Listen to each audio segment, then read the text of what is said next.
Bien, listo, Karen. Entonces puedes empezar cuando quieras. Ya está habilitado para que compartas pantalla. Puedes empezar en cualquier momento.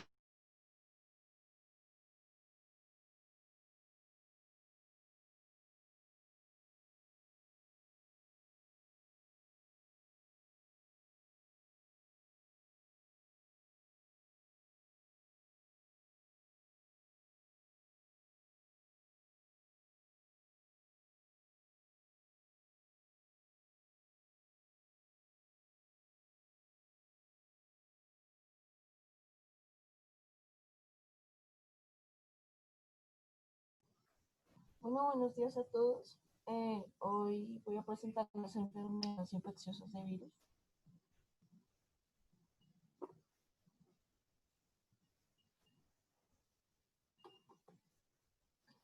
Los virus dependen completamente de las células donde habitan, bacterianas, vegetales o animales, para reproducirse. Los virus tienen una cubierta externa de proteínas y a veces lípidos, un núcleo de RNA o DNA, y a veces enzimas necesarias para los primeros pasos de la replicación viral. Estos causan enfermedades infecciosas comunes como el resfrío común, la gripe y las verrugas. También causan enfermedades graves como el VIH, SIDA y la viruela y el ébola. Los virus son como secuestradores y invaden las células vivas y normales y las usan para multiplicarse y producir otros virus como ellos. Esto puede matar, dañar o mutar las células y enfermarles. Hay virus diferentes que atacan distintas células de su cuerpo, como el hígado, el sistema respiratorio o la sangre. Para que se produzca una infección, el virus primero debe fijarse a la célula huésped en una o en varias moléculas receptoras de la superficie celular. De esta manera, el DNA o el RNA viral ingresa en la célula huésped y se separa de la envoltura externa, que es la pérdida de la envoltura, para poder replicarse dentro de la célula huésped mediante un proceso que requiere enzimas específicas. Los componentes virales recién sintetizados luego se ensamblan en una partícula viral completa. A continuación se produce la muerte de la célula huésped con una liberación de nuevos virus capaces de infectar a otras células. Las consecuencias de la infección viral son muy variables. Mucho, no, Muchas infecciones causan enfermedades agudas tras un periodo de incubación breve, pero algunas son asintomáticas o causan síntomas menores y pueden no advertirse, salvo en una visión retrospectiva. Las defensas del huésped logran vencer muchas infecciones virales, pero algunas permanecen en estado de latencia y algunas causan enfermedades crónicas. Se identificaron varios cientos de virus diferentes capaces de infectar al ser humano. Los virus que infectan sobre todo a seres humanos suelen diseminarse por vía respiratoria y por las excreciones entéricas. Algunos se transmiten sexualmente y por la función con una aguja contaminada o mediante el trasplante de tejidos. Muchos virus de los murciélagos, perdón, Muchos virus se transmiten a través de vectores proveedores o artrópodos y recientemente se ha identificado que los murciélagos como hospedadores de casi todos los virus de los mamíferos, entre ellos algunos responsables de ciertas infecciones graves del ser humano, por ejemplo, el síndrome agudo respiratorio grave, que es el SARS. Esto se puede relacionar que el virus y el cáncer pues puede desarrollar ciertos tipos de cáncer, ya que son oncogénicos algunos virus. Está el papiloma virus humano, que puede tener un carcinoma cervical, bueno, todo tipo de carcinoma que podemos observar ahí. También hay carcinoma anal, carcinoma del pene. En el virus linfotrópico humano tipo 1, pues hay varios tipos de leucemias y linfomas en seres humanos. En el virus Epstein-Barr, que hay carcinoma nasofaríngeo, linfoma de Burkitt, linfoma de Hodgkin y linfomas de receptores de trasplantes de órganos en estado de inmunodeficiencia. También está el virus de la hepatitis B y la hepatitis C, que puede ocasionar carcinoma hepatocelular. El virus herpes tipo 8 humano, que puede ocasionar un sarcoma de Kaposi, linfomas primarios de cavidades corporales y enfermedades de Castleman multicéntrica, perdón, es un trastorno linfoproliferativo. Ahí podemos observar el linfoma de Burkitt, cómo se vería el virus, el linfoma de Hodgkin y el sarcoma de Kaposi. Algunos trastornos virales se pueden diagnosticar de la siguiente manera. Clínicamente, pues algunos síndromes virales ampliamente conocidos como el sarampión, la rubiola, la roceola neonatal y el eritema infeccioso y la varicela. Epidemiológicamente, pues está durante brotes epidémicos como gripe, infección por norovirus y protiditis. Ahí se puede ver el norovirus, que básicamente es el responsable del 50% de los brotes de gastroenteritis por intoxicación alimentaria. La parotiditis, que es una infección viral que afecta a las glándulas salivales y que se puede prevenir fácilmente como con una vacuna. Es básicamente como un tipo de paperas. Y deben solicitarse pruebas de laboratorio para confirmar la enfermedad, sobre todo cuando se considera que el tratamiento específico puede ser útil o cuando se sospecha que el virus puede representar una amenaza para la salud pública. También están los tratamientos, que son fármacos antivirales, pues se sucedieron a gran velocidad, pues está la quimioterapia antiviral y puede dirigirse contra varias fases de la replicación viral. Puede interferir sobre la unión de partículas víricas a las membranas de la célula huésped o sobre el reconocimiento de los ácidos nucleicos virales. También se puede inhibir un receptor celular o factor requerido para la replicación viral. Se bloquean las enzimas y las proteínas específicas codificadas por el virus que se produce en las células huésped y son esenciales para la replicación viral, pero no para el metabolismo normal de la célula huésped. Los antivirales se usan con mucha frecuencia para el tratamiento o la prevención de las infecciones por herpesvirus, incluso citomegalovirus, virus respiratorios, pues el VIH, la hepatitis B y la hepatitis C crónica. Y no obstante, algunos fármacos son eficaces contra numerosas clases de distintos virus. Algunos fármacos activos contra el VIH se indican en otras infecciones virales como hepatitis B. También están los interferones, que son compuestos liberados por células huésped infectadas en respuesta a los antígenos virales u otros antígenos extraños. En las prevenciones están las vacunas, pues que actúan a través de la estimulación de la inmunidad, las vacunas virales que se emplean habitualmente, que son contra la hepatitis A, la hepatitis B, el papiloma humano, el antigripal, el antiencefalitis, antisarampiónica, antiparatoiditis, antipoliomielitis, bueno, todos esos que están ahí. Y también están las inmunoglobulinas que existen, bueno, que se emplean para la profilaxis inmunitaria pasiva en situaciones limitadas. Estas vacunas pueden indicarse antes de la exposición. También hay medidas protectoras, pues que son muchas infecciones virales. Pueden prevenirse con medidas protectoras de sentido común, que varían de acuerdo con el modo de transmisión del virus en cuestión. Las medidas importantes incluyen, pues, como ya sabemos todos, el lavarse las manos, preparación apropiada de los alimentos y tratamiento apropiado del agua, evitar el contacto con personas enfermas y prácticas sexuales seguras. Y en un momento que les voy a compartir un video, pero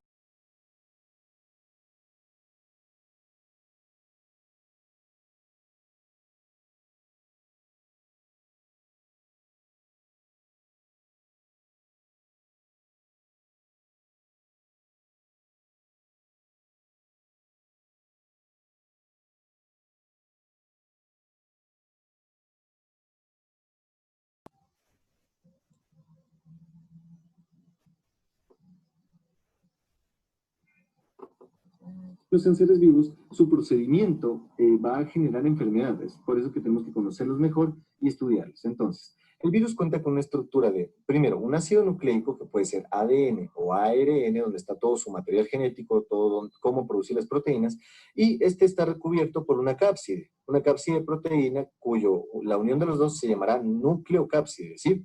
Ahora, los virus pueden o no tener una envoltura, es decir, hay virus con envoltura y virus sin envoltura. Esto es importante porque los virus sin envoltura sobreviven mejor al ambiente, ¿sí? Por ejemplo, el virus de la hepatitis A, ese sobrevive mejor al ambiente y por eso puede estar en agua, contaminar el agua y dar epidemias de gente que tome esa agua. En cambio, los virus con envoltura sobreviven menos al ambiente y son dependientes del contacto de las personas y también de las secreciones. Entonces los podemos dividir a los virus en esos 4 grupos. Los ADN que no tienen cubierta o ADN desnudos, los ADN cubiertos, los ARN desnudos y los ARN con cubierta. Aquí tengo un cuadro que les puse con los principales ejemplos. Igual aquí les pongo todos los herpes virus porque son un chingo, no voy a poner los 8, sino ya van a revisar después la familia de los virus herpes. Y eso es muy importante porque mira, el virus de la hepatitis A, al ser desnudo, su transmisión va a ser mediante eso, agua contaminada, o sea, feco-oral. En cambio, la hepatitis B y hepatitis C, como son cubiertos y no sobreviven al ambiente, van a necesitar de secreciones de sangre. Por ejemplo, estos se transmiten por pinchazos de sangre contaminada, por contacto sexual, es decir, van a necesitar de las secreciones para poder pasarse de una persona a la otra. Entonces, también hay las vías de transmisión, es decir, cómo el virus va a pasar de una persona a la otra. Entonces, una forma son las gotitas respiratorias, es decir, que el virus se meta en la secreción normal y mediante un estornudo o la tos pasen en el aire hacia la otra persona. Esa es la una. La otra es la transmisión oral, como ya habíamos mencionado, la hepatitis A, tú te tomas el agua contaminada por el virus y este puede llegar por vía intestinal a la sangre y producir el ciclo vital, que ya lo vamos a ver después. También hay la inoculación directa, es decir, el pinchazo, el traumatismo, la picadura de insecto, donde la piel normalmente no le deja pasar al virus, pero algo atraviesa la piel y mete al virus, que sería lo que ya dijimos, una picadura de insecto, un traumatismo que exponga los vasos, o una inyección, un pinchazo incidental, por ejemplo. Otra cosa importante es la transmisión sexual. Los virus que se transmiten por el contacto sexual, pero no por la piel, como es el caso del VIH, que es muy importante sobre todo, o del virus herpes simple. También otra cosa que tenemos que tener en cuenta es la transmisión transplacentaria, es decir, que la madre tenga una infección por virus y este virus logre atravesar la placenta e infectar al feto. Esto es muy, muy importante y muy grave también, y por eso es que se hace pruebas de tamizaje. Por ejemplo, la mamá tiene rubiola y no lo sabe, y entonces esta rubiola llega, atraviesa y le causa graves daños al feto. Entonces, para eso se hacen pruebas para detectar la rubiola, tratarle a tiempo y evitar que se infecte el feto, ¿sí? Ahora, este es un resumen sobre el ciclo vital del virus, que en realidad no sería ciclo vital porque no está vivo, pero bueno, ustedes entienden. El primer paso es la adherencia, es decir, el contacto que tiene el virus con la membrana de la célula hospedera. El virus entra en contacto, se llama adherencia. El segundo paso es la penetración, donde ingresa a la célula. El tercer paso es la pérdida de la cubierta, o sea, se pierde esta proteína para dejar libre al ácido nucleico. El ácido nucleico se va a combinar con la célula hospedera, con el de la célula hospedera, para que la célula hospedera piense que es propio y también sintetice ARN mensajero de este genoma, haciendo entonces que lleve este ARN mensajero a los ribosomas sinteticen las proteínas de la cápside, es decir, los capsómeros, y que luego esto se une con el material genético, haciendo que el material genético y la cápside formen nuevos virus que finalmente por el último paso, que es la liberación, se libere y haciendo que entró un virus y salieron muchos. Este es el ciclo. Estos son los 6 pasos para que los copien en el cuaderno, en algún lado, para que lo recuerden. Estos son los 6 pasos y vamos a especificar cada uno.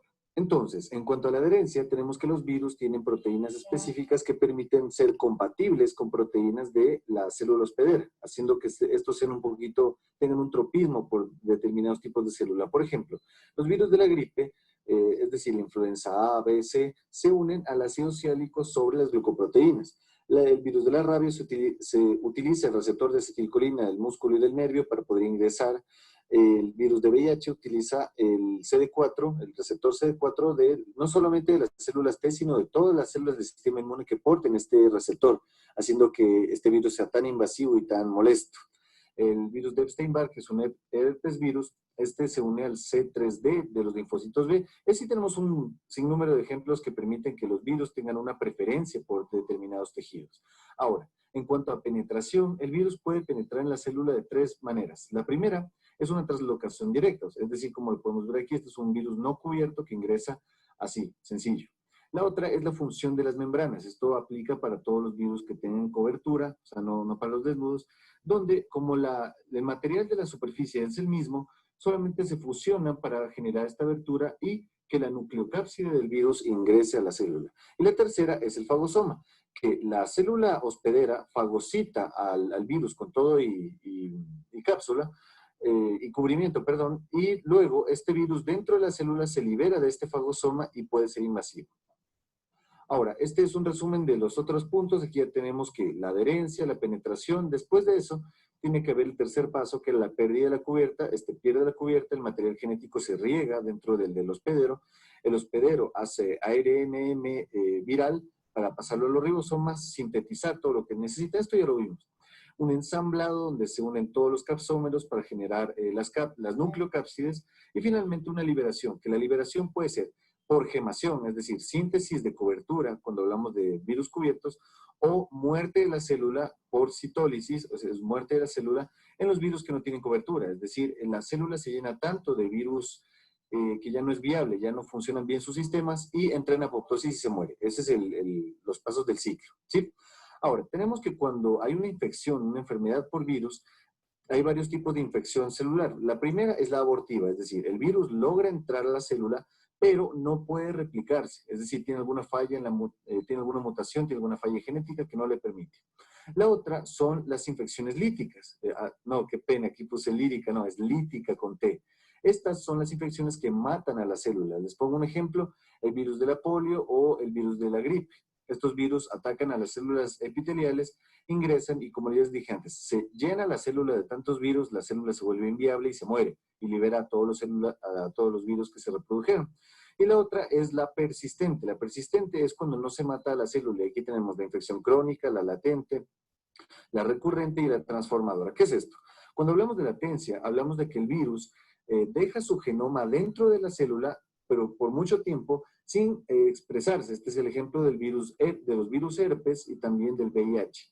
Estos son virus que mantienen su genoma dentro de las células y ahí está seguro, así que por más antivirales que utilicemos, las infecciones por estos dos virus, todos los herpes y el VIH, jamás se van a ir del cuerpo, o sea, son incurables, porque el ADN se queda ahí, en el citoplasma en caso de los herpes o dentro del núcleo en el caso del VIH. Entonces, de estas, cuando ocurre algún factor desencadenante, expresan la infección y vuelven otra vez a reproducirse como locos, que son en los dos casos, por ejemplo, cuando tú tienes una infección por herpes, la superaste, pasan muchos años que no te molestó el herpes, pero te da un momento de estrés o de inmunodeficiencia y reaparece la enfermedad por ese virus de herpes. Y finalmente, como les dije, la transformadora es cuando los virus logran dañar el ADN de la célula hospedera y la inmortalizan, es decir, evitan que ésta entre en la apoptosis natural que normalmente tenía y la célula va a vivir por siempre para seguir replicando virus. Este es el objetivo y esta es también una explicación de por qué hay virus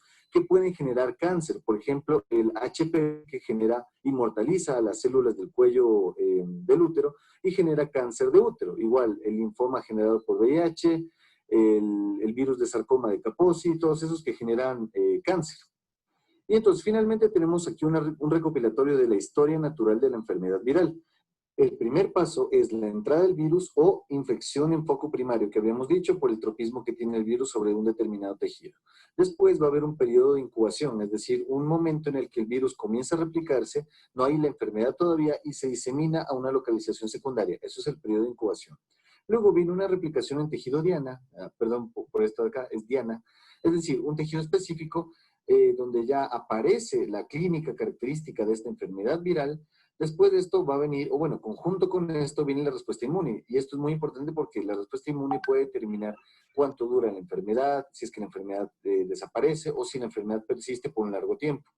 Después de esto, los virus, cuando ya se reproducen lo suficiente y hacen la liberación viral de las células, pueden contagiarse. Esto es importante. Y dependiendo si es que son desnudos o cubiertos, son los mecanismos en los que pueden contagiar a las demás personas y también eso depende bastante también del sistema inmune. Y finalmente la resolución, que sería el fin de la enfermedad, por ejemplo, el mismo ejemplo de la hepatitis A o de la influenza, en donde pasa el tiempo, no tuvimos que hacer nada y ya el mismo sistema inmune se encargó de desaparecer el problema. En cambio, las infecciones persistentes, que es cuando o por falla del sistema inmune o porque el virus sencillamente no hay cómo destruirlo, como habíamos dicho del SIDA o de los virus herpes, la infección se vuelve persistente y puede continuar para siempre.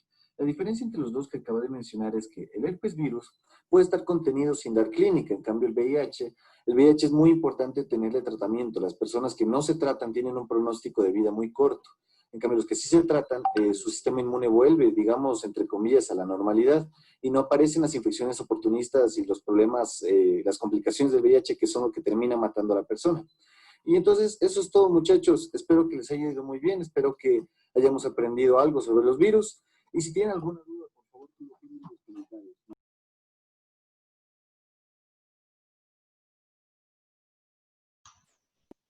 Listo, profe.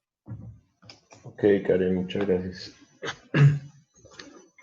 Bueno, entonces vamos a complementar un poquitico el tema.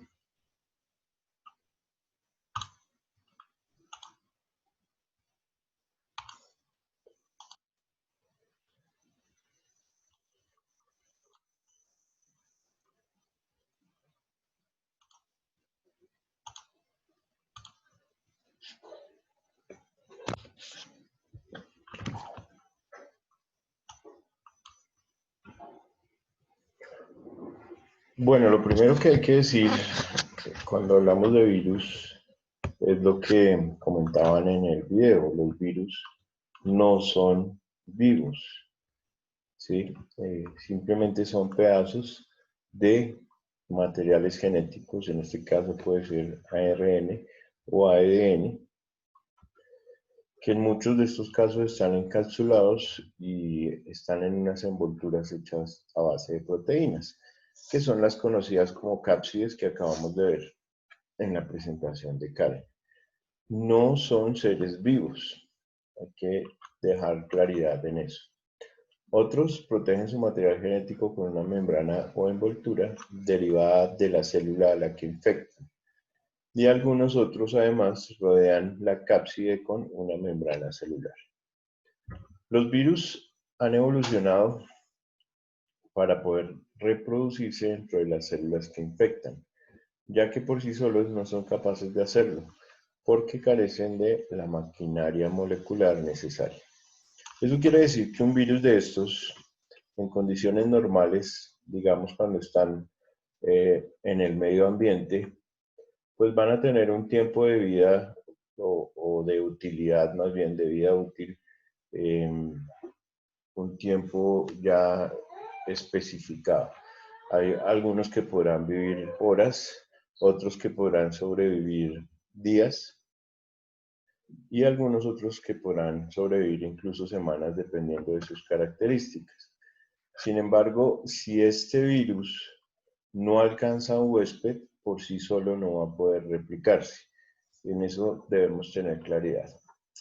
Entonces, ¿qué necesitamos nosotros? Lo mismo que en toda historia natural de enfermedad. El agente causal, que en este caso es un virus, un huésped y un medio ambiente. Si no tenemos huésped, el virus con el medio ambiente va a mantenerse por algún tiempo, digamos que activo, pero si no consigue un huésped, muy seguramente hasta ahí pues va a llegar la vida útil de este virus. En el caso de nuestro virus de moda, pasa lo mismo. Ustedes han escuchado que el coronavirus tiene la capacidad de sobrevivir en ciertos ambientes durante algún tiempo específico. Entonces algunos hablan de que en superficies de vidrio dura tanto, de que en superficies metálicas dura tanto, que en superficies de madera, que en líquido, en fin. Entonces por eso recomiendan mucho pues la limpieza de todas las estructuras que habitan con nosotros o que tenemos nosotros dentro de nuestros sitios de trabajo o de vivienda, ¿cierto? Pero si no logra llegar al huésped, que en este caso vamos a ser nosotros, pues ese virus no va a tener esa capacidad de replicarse. ¿Cómo se replica el virus? Necesita de una célula para poder replicarse. Entonces, los virus llegan al interior de las células, ya vimos cómo en el video explicativo que trajo Karen, pues vemos que estos virus tienen ese proceso, entran hacia las células nuestras y dentro de ellas pierden su cápside y su envoltura, liberan este material genético, que bien puede ser ARN o ADN, lo combinan con el material genético de la célula nuestra y mandan información con un RNA mensajero hacia los ribosomas para poder producir nuevos virus y liberarlos hacia la sangre. Si una sola célula produce 6 virus, por ejemplo, pues esos 6 virus van a alcanzar otras 6 células y de cada una de ellas van a salir 6 más. O sea, ya serían 36 y así sucesivamente. Es la forma que tienen de reproducirse o replicarse al interior de la célula que ellos infectan. ¿Listo? ¿Hasta aquí vamos claros? Bueno. Tienen varias características.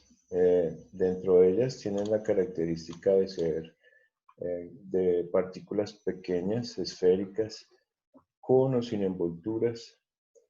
Los ARNs monocuaternarios, lineales, una polaridad positiva y una cápside icosaédrica. Quiere decir que ellos tienen diferentes formas de presentación.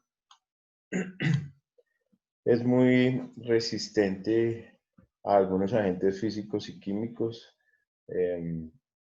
Se inactivan con tratamientos habituales para potabilizar el agua, como el uso de cloro, radiaciones, los mismos rayos ultravioleta, pueden afectar la resistencia de estos virus.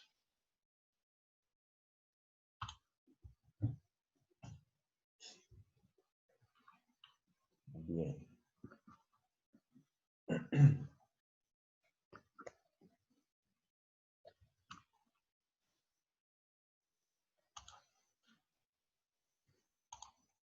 Siguiente.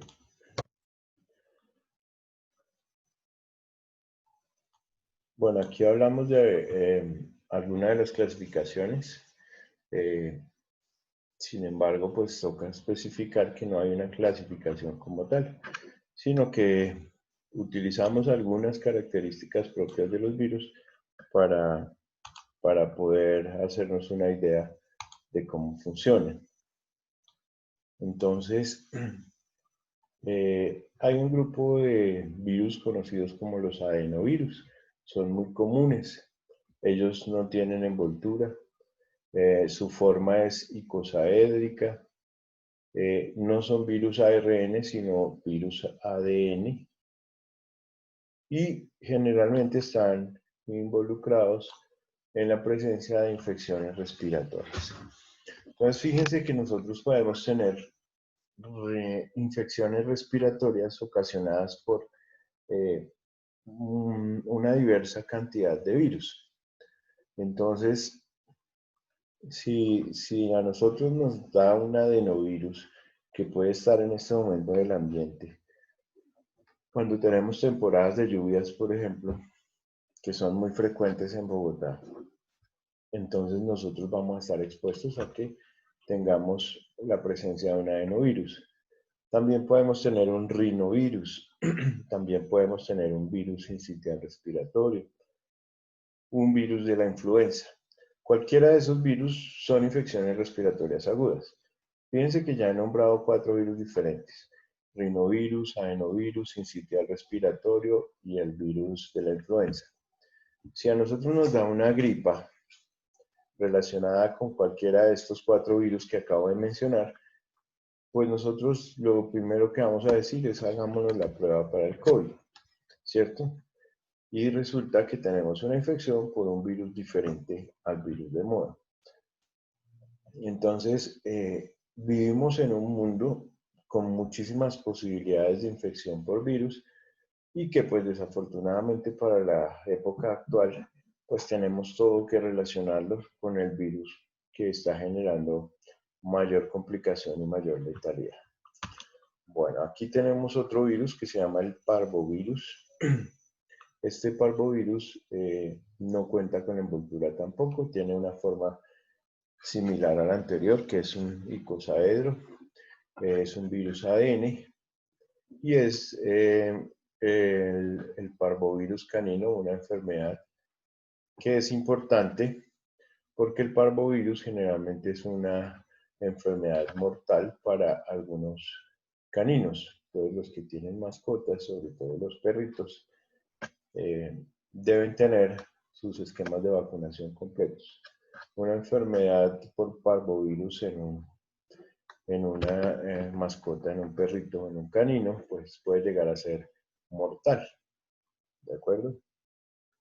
Entonces los virus no solamente van a afectar a los humanos, sino también van a tener algún tipo de incidencia sobre otros animales vertebrados. El herpes virus, el virus se conoce como el herpes simple, la varicela zoster, el Epstein-Barr, son virus relacionados con el herpes. Realmente tenemos 7 tipos de herpes. Y cada uno de ellos se manifiesta de manera diferente en nuestro organismo. El tipo 1 va a ser el virus que genere enfermedades de herpes genital, por ejemplo. El herpes virus simple tipo 2 va a ser el que genere enfermedades en la mucosa oral, que son esos famosos fuegos que salen en los labios, ¿cierto? El virus de la varicela, que ustedes ya saben cómo es una varicela, que son unas lesiones ampollosas que salen en el cuero cabelludo y a lo largo de toda nuestra piel, de nuestro cuerpo, que se puede acompañar de fiebre o no, son vesículas que se revientan, dura 14 días la enfermedad, los últimos 5 días son los más virulentos. Este tipo de la varicela es muy similar al virus del coronavirus en cuanto a su tiempo de incubación, de latencia, de resolución y en qué etapa llega a ser más virulento. Cuando una persona tiene varicela, en esos días de incubación le aparece la fiebre, le empieza a aparecer el brote. Ya sobre los días de latencia, pues el brote es mucho más marcado. Y los últimos 5 días de la enfermedad, que son los de resolución, son los días más infecciosos. Son los días en que esa persona va a infectar a más personas. Lo mismo ocurre con el coronavirus que con el de la varicela. ¿Listo? Entonces produce herpes, varicela, herpes zóster, mononucleosis infecciosa. Bien. El hepatnavirus es un virus de la hepatitis B, produce la hepatitis B. Pues afortunadamente este tiene vacuna actualmente. Este virus de la hepatitis B se transmite por fluidos sanguíneos, fluidos corporales como la sangre o el semen, por vía sexual o por vía de transfusión. Puede ser en trabajadores de la salud, por algún tipo de accidente biológico. Dentro de los riesgos que maneja un profesional de la salud está ese riesgo biológico que tiene al manipular jeringas y equipos de venopunción y demás. También los drogadictos endovenosos, los que utilizan drogas que se inyectan, van a generar ese tipo de riesgo. Y por eso, pues, tendemos, todos los que trabajamos o tenemos más riesgo, estar vacunados ante la hepatitis B. Entonces, eso incluye trabajadores de la salud, trabajadores sexuales y, pues, los adictos endovenosos. Reovirus, que es un tipo de rotavirus, es el principal causal de la gastroenteritis. Entonces, cuando una persona tiene síntomas con vómito, diarrea, dolor abdominal, generalmente es debido a este virus, más comúnmente en los niños. El rotavirus es ese virus que puede llegar a generar una deshidratación por pérdidas de electrolitos a nivel de las mucosas y la piel, por vómitos y por diarreas. Es muy común en temporadas de lluvias, es muy conocido. Casi todas las gastroenteritis predominantemente son de origen viral, pero pues también pueden ser bacterianas, pero en su gran mayoría son virales. Los retrovirus, tenemos el del VIH y el HTLV1, son con frecuencia son los que producen el VIH-Sida y un tipo de leucemia.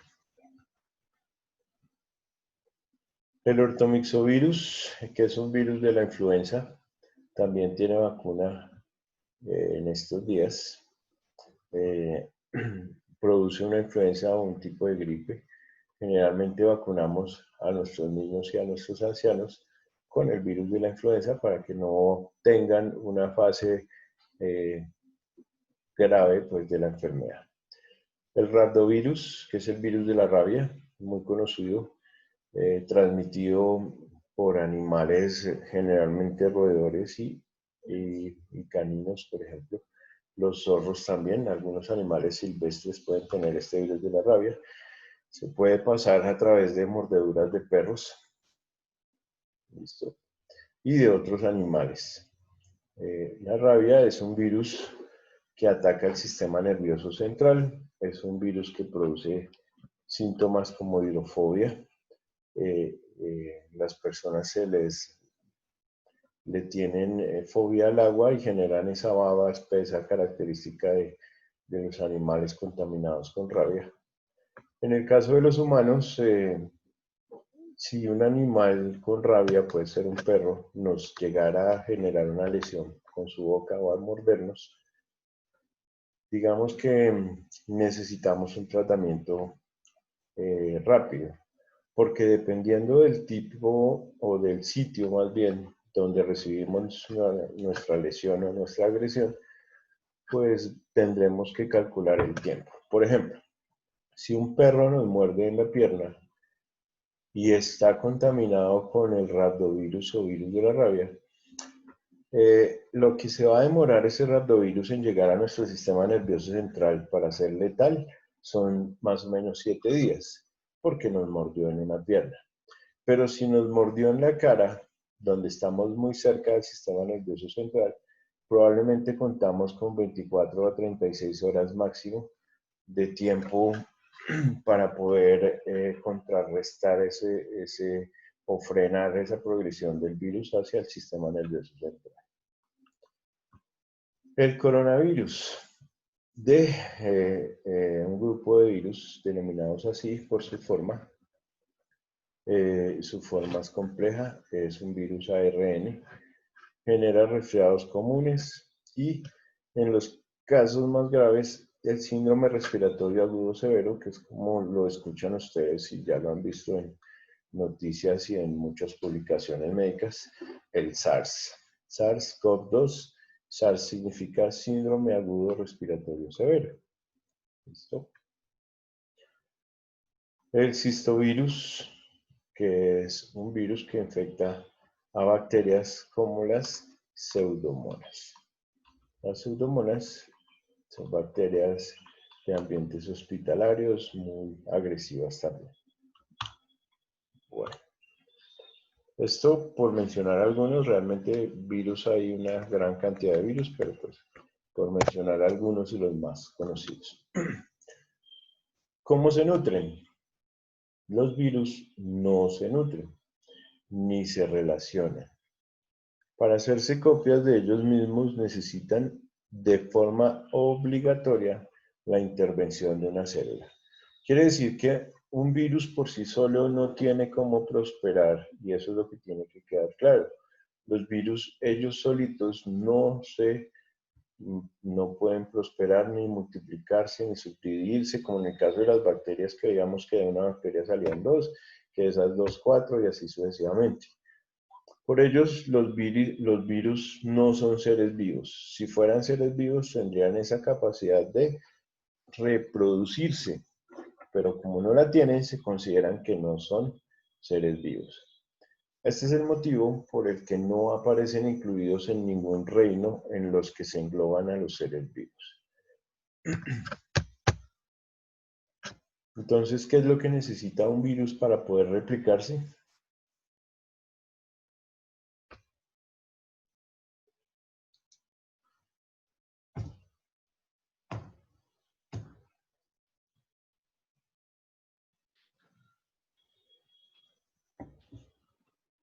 Profe, ¿cómo era la pregunta? ¿Qué es lo que necesita un virus para poder replicarse, para multiplicarse? ¿O la célula? Claro, necesitan una célula de un ser vivo, porque al interior de ella coge el material genético y a partir de ella forma virus similares al que la captó, al que la colonizó, ¿sí? Ese virus penetra en una célula y al penetrar en ella ya empieza su proceso de replicación, desnudando su cápside y su ADN o su ARN, ligándolo con la información genética de la célula y formando virus idénticos al que ingresó y expulsándolos o replicándolos al torrente sanguíneo donde van a colonizar otras células y seguirse multiplicando. ¿Queda claro? Bien. ¿Cómo se reproducen? Bueno, aquí tenemos entonces una imagen donde decimos, bueno, los virus solo se reproducen dentro de una célula, lo acabé de decir, a la que normalmente causan la muerte. O sea, una vez utilizan la célula, la destruyen. Normalmente porque existen excepciones. Para penetrar en la célula, el virus se ancla, ¿sí?, en la membrana celular de la célula e inyecta su material hereditario. Entonces, bueno, eso no funciona tan así. Funciona más como lo vimos en el video. Entonces, esta estructura que está en negro es la cápsula celular. El virus viene y se fija en la célula. Y una vez se fija en la célula, tiene varias formas para ingresar a ella. Una puede ser fagocitosis, que fue una de las últimas que vimos en el video. Y la fagocitosis, ustedes saben que es comer, ¿cierto? Entonces esta célula se comió el virus y lo llevó a su interior. Cuando entró, pierde su cápsula o su cápside, se separa. Esta cápsula azul, que es la que está en este caso envolviendo al virus, una vez ingresa a la célula, esa cápside se separa o se pierde. Y lo que queda es el material genético. Esto que está representado en rosado es nuestro material genético, que puede ser a manera de ARN o puede ser a manera de ADN. Una vez que el material genético se libera, va a buscar el ADN propio de esta célula que invadió.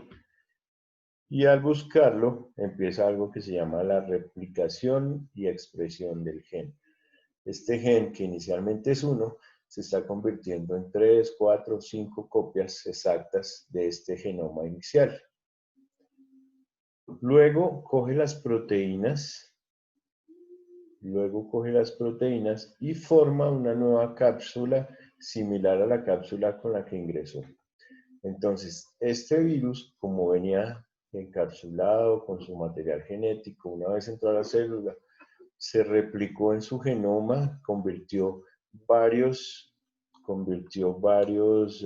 virus idénticos, los encapsuló otra vez con proteínas, porque las cápsulas son proteicas, y se ensamblan, forman virus nuevos y se liberan.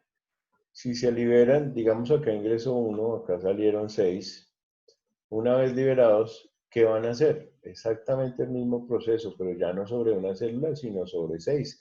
Cada uno va a coger una célula diferente y va a empezar a hacer este mismo proceso de replicación celular para poderse reproducir. ¿Quedó claro?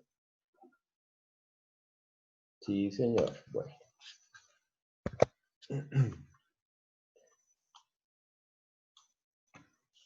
Bueno. Los virus no tienen vida independiente, es decir, no respiran. no se alimentan, tampoco se mueven, pero se pueden reproducir en el interior de las células. Ya digamos que estamos siendo como muy repetitivos en el tema de decir que ellos solamente al interior de las células es que se reproducen. ¿Listo? De resto, ellos van a ser inertes en su totalidad. ¿Listo? Estos virus ni respiran, ni se alimentan, ni se mueven. Solamente al interior de una célula es que van a sobrevivir o prosperar. Entonces se considera que estos virus son parásitos que causan prejuicios a los huéspedes de los que se alojan. ¿Por qué utilizamos el término parásito? Porque si ustedes buscan en el diccionario la definición de parásito, quiere decir que es un ser que necesita de otro ser para sobrevivir, se nutre y vive solamente a expensas de otro ser. Por ejemplo, cuando los niños de papi y mami cumplen 40 años y no han salido de casa, ellos son parásitos, ¿cierto? Porque se nutren de o viven a expensas de su papá y de su mamá, ¿cierto? Algo similar ocurre con los virus. Ellos no tienen vida, no se mueven, no respiran, pero si logran encontrar una célula viva al interior de un humano, ¿cierto? Entonces ellos van a ser, digamos que unos parásitos. Van a vivir, multiplicarse y sobrevivir a expensas de los huéspedes, que son los que los alojan. ¿Queda claro el concepto? ¿Dónde encontramos los virus? A ver, Juliana, por favor.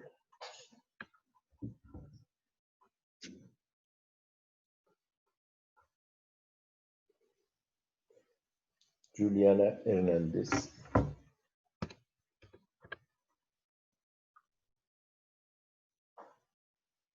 Bueno, Juliana como que no está.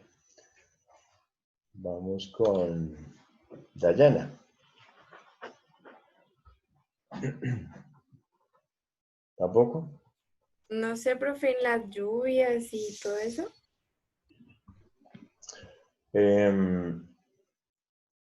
Bueno, digamos que eso es un factor que puede ayudar a que un virus progrese. Pero generalmente donde podemos encontrar un virus, si sabemos que el virus no se mueve, no se alimenta, no respira, no tiene vida independiente, o sea, es un ser inerte. Cuando ustedes han escuchado hablar del coronavirus, ¿dónde dicen que se encuentra el coronavirus? En cualquier sitio, puede estar en un billete, en un botón, en un tubo del bus, puede estar en la ropa, En los en zapatos. los zapatos, en el piso, ¿cierto? En la mesa del escritorio, en el computador.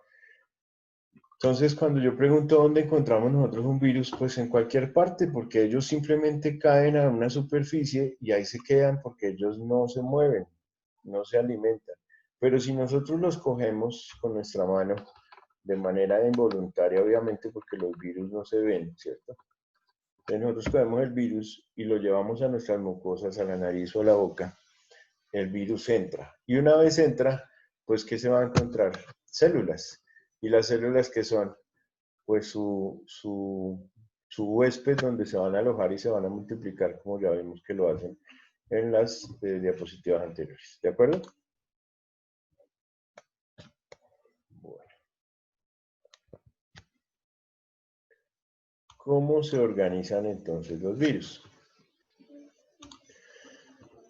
Los virus más pequeños y simples están constituidos únicamente por ácido nucleico y proteínas. O sea, estos no van a tener cápsides, no van a tener cápsulas que los envuelvan, solamente ácido nucleico y proteínas. El ácido nucleico es el genoma viral. Entonces, lo que en ellos necesitan es replicar su genoma. Y esa replicación del genoma viral lo van a hacer solamente al interior de una célula viva. Si ellos están por fuera de una célula viva, no tienen forma de replicar su genoma porque son inmóviles, no se nutren, no respiran, carecen de vida. ¿Listo? Pero cuando entran en una célula, la cosa cambia porque tienen esa capacidad de replicar su genoma viral. Este genoma viral está ubicado en el interior de la partícula. Puede ser o ADN o ARN. Listo. Generalmente está asociado con un número pequeño de moléculas proteicas que pueden tener actividad enzimática o cumplir una función estabilizadora para que el plegamiento del ácido nucleico y armado de la partícula viral en este conjunto de genoma y proteínas íntimamente asociadas es llamado el core, núcleo, nucleoproteína o nucleoide. Entonces la nucleoproteína es como la relación que existe entre el genoma con las capas de proteínas que lo recubren. Este núcleo central está rodeado por una cubierta proteica, la cápside, que junto con el genoma constituyen la nucleocápside. Las cápsides virales están formadas por un gran número de subunidades polipeptídicas que se ensamblan adoptando una simetría de tipo helicoidal o icosaédrica. En algunos virus más complejos, por fuera de la cápside se encuentra otra cubierta. La envoltura, que es una estructura membranosa constituida por lípidos y glucoproteínas. Dicha cubierta viral puede ser considerada una cubierta protectora adicional. Entonces, esto de la forma de los virus, pues ya todos tenemos claro que tiene una información genética que está cubierta por una cápside proteica y que tiene diferentes formas. En el caso del coronavirus, vamos a hablar un poco de este virus. Fíjense que él se descubrió en los años 60, o sea, hace 40 años. Sus diferentes tipos provocan distintas enfermedades, desde un resfriado hasta un problema respiratorio grave. ¿Cómo se llama el problema respiratorio grave en el coronavirus?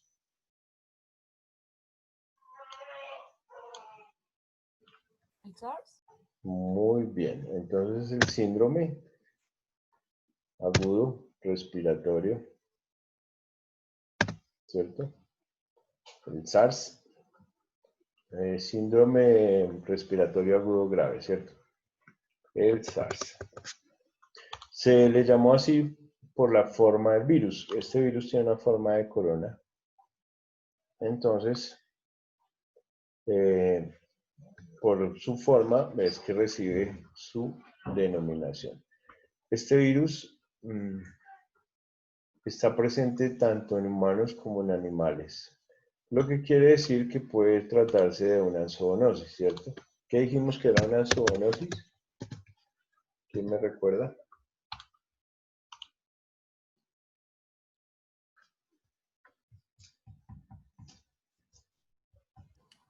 ¿Es algo así como donde están todas las bacterias, hongos y virus? No, una zoonosis es cuando un humano se infecta después de tener contacto con un animal, que puede ser silvestre o doméstico. Entonces, por ejemplo, si a mí el gato que tengo en mi casa me transmite la toxoplasmosis, a eso se le denomina una zoonosis, porque la infección no es de humano a humano, sino de animal a humano. ¿Listo?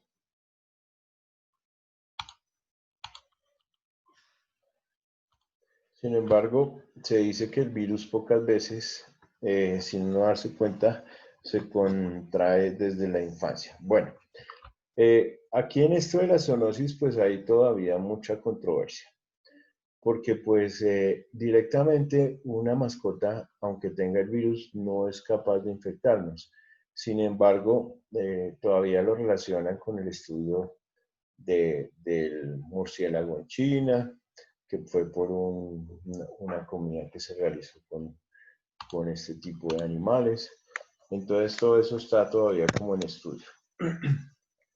Entonces tenemos el SARS-CoV, el MERS-CoV y el COVID-19. El SARS-CoV, que es el síndrome respiratorio agudo severo y grave, se inició en noviembre del 2002, también en China. Entonces, en China, en el 2002, hace 18 años, se conoció el SARS-CoV-2, que afectó a más de 8.000 personas en 37 países y provocó más de 700 muertes. Esta mortalidad ha sido de un 10%. Entonces, fíjense que estamos hablando de 18 años atrás, donde ya teníamos el síndrome respiratorio agudo severo por COVID o por coronavirus, y que pues empezó como raro en China. Tenemos el MERS-CoV-2. Este fue detectado por primera vez en el 2012 en Arabia Saudita y se ha detectado más de 2.400 casos de infección en distintos países, con más de 800 muertes en el 2019. Esta tiene un 35%. ¿Qué significa MERS-2? Esto significa Medio Oriente. En el Medio Oriente es un síndrome respiratorio del Medio Oriente. Sus siglas están en inglés. Entonces, síndrome respiratorio del Medio Oriente. Recuerden que Oriente en inglés es este. Y COVID-19, que ya es a finales del 2019, que se detectó de nuevo este virus en la ciudad de Wuhan, en China. Hasta ahora ha sido continuo y su transmisión de persona a persona se ha acelerado. ¿Listo?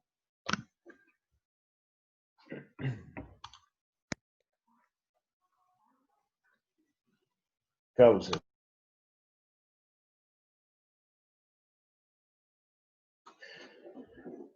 Como en otros virus, causan neumonía. Cuando se transmiten en los humanos, el contagio puede generalmente producirse por vías respiratorias, a través de las goticas respiratorias, que se llaman gotas de flush. Las goticas respiratorias que las personas producen generalmente cuando estornudan o cuando tosen, o al hablar, hasta llegar al punto de tener problemas respiratorios que, si no se controlan, pueden causar la muerte.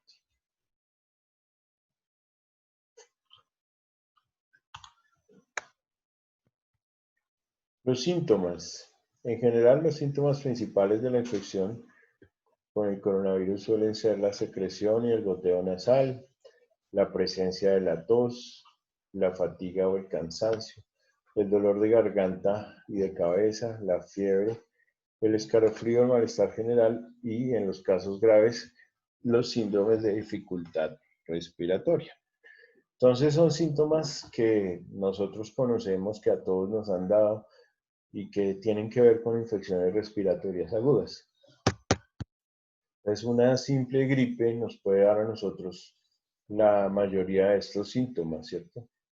Y como les digo, no todo se limita al coronavirus, sino que también podemos tener infecciones por adenovirus, por renovirus, por influenza, por sincitial respiratorio y todos los demás virus que pueden ocasionar enfermedades respiratorias. Bueno, el médico para hacer un diagnóstico necesita hacer un cultivo de nariz y garganta, incluso un análisis de sangre, y hacer una muestra o un examen que se llama el PCR, ¿cierto? El PCR. ¿Qué es un PCR? ¿Quién me dice?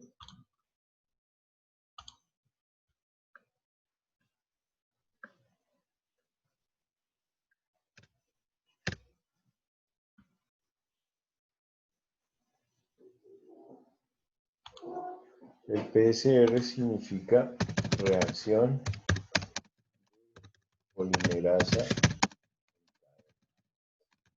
La reacción de polimerasa en cadena es una forma de estudio genético que se hace en un laboratorio para determinar algunas infecciones. Dentro de ellas está el coronavirus, pero pues hay otras que se pueden detectar, el toxoplasma y otras enfermedades infecciosas. Entonces, PCR no significa proteína C reactiva, sino reacción de polimerasa en cadena. Y eso se hace a través de una toma de la muestra con el hisopo por vía nasal y garganta. Posteriormente, si se sospecha que la persona está contagiada con el coronavirus, será transmitido a una tomografía de tórax para determinar síntomas de neumonía. Pero pues esto no aplica aquí en Colombia, sino solamente en los casos graves, ¿cierto? Porque si no, pues no darían abasto los centros de imágenes diagnósticas. Solamente quien realmente dentro de la enfermedad manifieste síntomas respiratorios que den sospechas de neumonía, pues hay que hacerle un TAC de tórax. Las muestras de sangre, bioquímica, conteos sanguíneos y otras pruebas que se realizan. Y el aislamiento preventivo, obviamente. Recuerden que una persona infectada pues deja el virus en ciertas superficies de los sitios por donde pasa o los sitios donde habita el trabajo. Y como precaución pues se toman también las medidas para que este virus no se expanda más. Donde iniciaron una evaluación a aquellas personas que pueden o tienen el virus utilizando cámaras térmicas o termómetros digitales, como se ha visto en los diferentes aeropuertos y en todos los sitios en supermercados y demás, para que las personas puedan determinar alguna posibilidad de síntomas relacionados con esta enfermedad.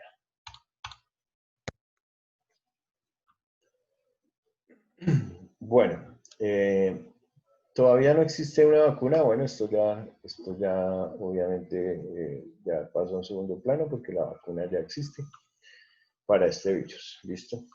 Tener la vacuna implica pues un gran logro. Sin embargo, tener el acceso a la vacuna es otro problema de salud pública, porque pues nada sacamos con tener la vacuna, pero no tener el acceso a la misma, ¿cierto?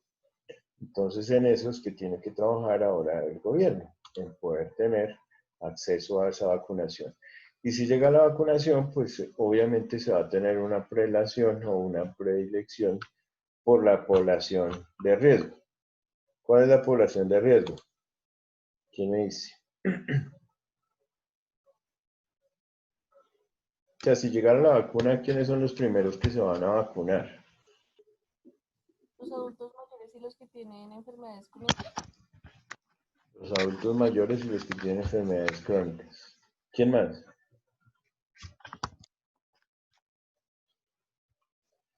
Sí, esa es la idea. Que sean los adultos mayores y sobre todo los que tengan comorbilidades, hipertensión, diabetes, los obesos y demás, ¿cierto? Esperemos que así sea. Porque fijo llega la vacuna y los primeros que se vacunan pues es el presidente, los senadores, los ministros, los políticos y el resto pues miren a ver quién se salga. Bien. Vamos ahorita entonces a hablar un poquito de algunos mitos relacionados con este COVID, que me parece importante que los tengamos pendientes. Bueno, ya nosotros conocemos los síntomas, para quién puede ser mortal la enfermedad.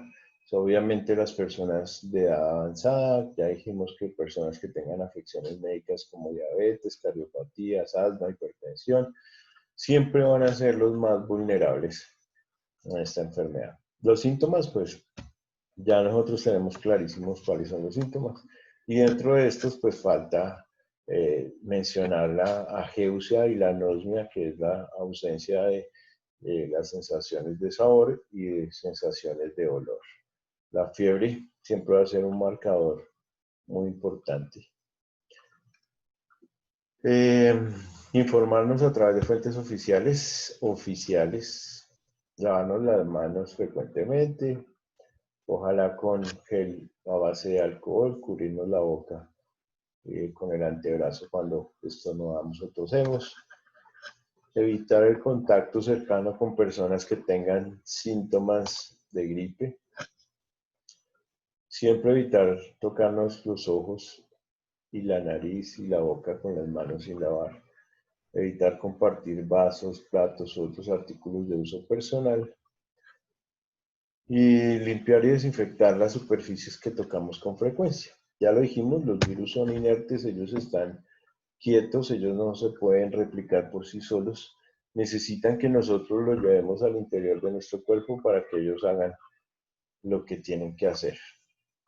¿Cómo se propaga? El nuevo coronavirus se propaga principalmente por contacto directo de 1 metro o 3 pies de distancia con una persona infectada cuando tose o estornuda, o también por contacto con sus partículas respiratorias, saliva o secreciones nasales. Pero también si nosotros tomamos el virus de alguna superficie infectada donde el virus haya logrado permanecer. Recuerden que después de un tiempo el virus desaparece. Mitos. Los mitos son importantes porque nosotros debemos tener conciencia de qué es verdad y qué es mentira. Entonces, cuanto a los diferentes rumores que se viralizan en redes sociales acerca de la transmisión, contagio y supuesta prevención del coronavirus, pues la Organización Mundial de la Salud aclaró lo siguiente. No existen medicamentos específicos para prevenir o tratar el coronavirus. No obstante, aquellos infectados con el virus pueden recibir cuidados especiales para aliviar y tratar los síntomas. Eso quiere decir que el tratamiento es sintomático. ¿Qué significa un tratamiento sintomático? ¿Quién me dice? ¿Ya llegó Juliana o todavía no?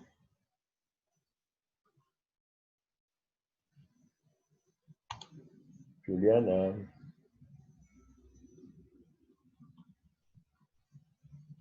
Bueno. Alejandra.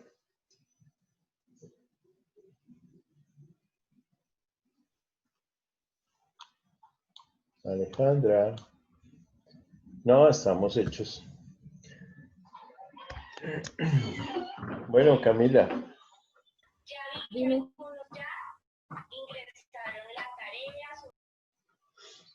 Señor, profe.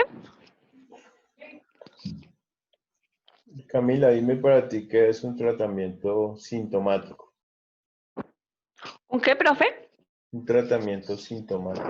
¿Qué significa para ti manejar los síntomas? O sea, ¿cuáles son los cuidados especiales para tratar los síntomas de un paciente? Si no existe un tratamiento, ¿cómo alivias tú los síntomas? ¿O a qué se refieren con eso? Con un tratamiento sintomático. No sé, profe. ¿Alguien No, que no me ayude, entiendo. Camila? O sea, digamos que no sea un medicamento. No. Si no existe un tratamiento para el coronavirus, por ejemplo, pero el paciente tiene fiebre y tiene dolor, ¿tú qué haces? Pues le calmas la fiebre y le calmas el dolor. El hecho de que no tengamos una medicina para tratar la enfermedad no quiere decir que dejemos que el paciente padezca todos los síntomas y no le ayudemos. ¿De acuerdo? A eso se refiere uno con manejos sintomáticos. Bueno, sigamos. Los mosquitos no transmiten el coronavirus. Eso también tiene que quedar claro. No hay pruebas que indiquen que el nuevo coronavirus pueda transmitirse a través de picaduras de un insecto. Entonces, que un insecto pique a un infectado y luego vaya y pique a uno sano y que transmita la enfermedad, eso no se sucede con el coronavirus. ¿Listo? El secador de las manos no mata el virus. Los secadores de manos que habitualmente se encuentran en los baños públicos no matan al COVID-19, aunque se usen durante 30 segundos. Eso es mentira que los mata. ¿Bueno? La cocaína no te inmuniza. No hay pruebas que respalden esta afirmación. La cocaína es simplemente una droga estimulante y adictiva, cuyo consumo provoca o es más bien perjudicial para la salud de las personas, pero no se ha demostrado que vaya a inactivar el virus, ni mucho menos. Las vacunas contra la neumonía no protegen contra COVID-19. Entonces, el virus es tan nuevo y diferente que necesita de su propia vacuna. Los investigadores estaban tratando de desarrollarla, ya tenemos 4 prospectos y algunos que ya están prácticamente en el mercado. Las personas que reciben paquetes de China no corren riesgos de contraer COVID-19. Recuerden que los coronavirus no sobreviven por mucho tiempo en superficies de objetos como cartas, paquetes y algunas otras superficies. Tienen algunos días. Y pues recibir un paquete de China implica generalmente de 20 días a un mes o en ocasiones hasta más tiempo. Bueno, el aceite de sésamo no mata el COVID. El humo y el gas de los fuegos artificiales no matan el COVID. Todos esos son mitos, ¿no?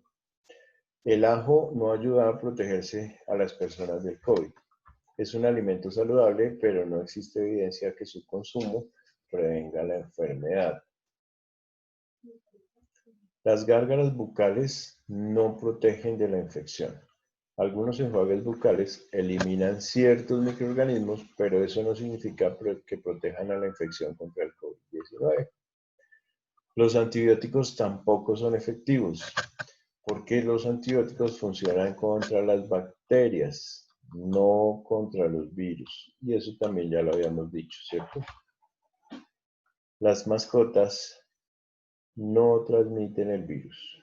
No existe evidencia de que perros y gatos que estén infectados con el coronavirus ni que lo transmitan a los humanos. Ni que lo transmitan a los humanos. Bien. ¿Preguntas hasta acá?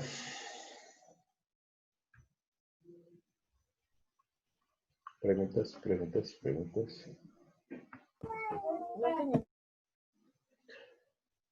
Bueno, niñas, estoy un poquito preocupado por varias cosas. Primero, el desinterés que están mostrando últimamente por las clases está como muy marcado y es muy preocupante.